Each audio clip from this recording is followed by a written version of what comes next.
The built-in administrator account in Windows 11 is disabled by default for security reasons. Users often need to enable it for troubleshooting, advanced configurations, or system recovery, especially if their main administrator account is somehow locked out or corrupt.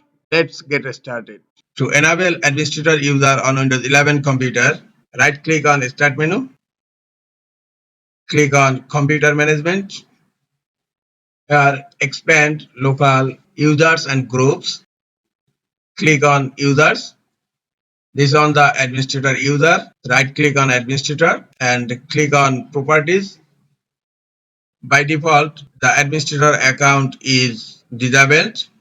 Just click here to uncheck and click to apply and click OK. Now, administrator account is enabled right now. Now I'm going to check. Close computer management. Click on Start menu. Click on current user profile here and look, the administrator account is showing here right now. Now you can switch to administrator account. Now you can easily sign into administrator account to your Windows 11 computer.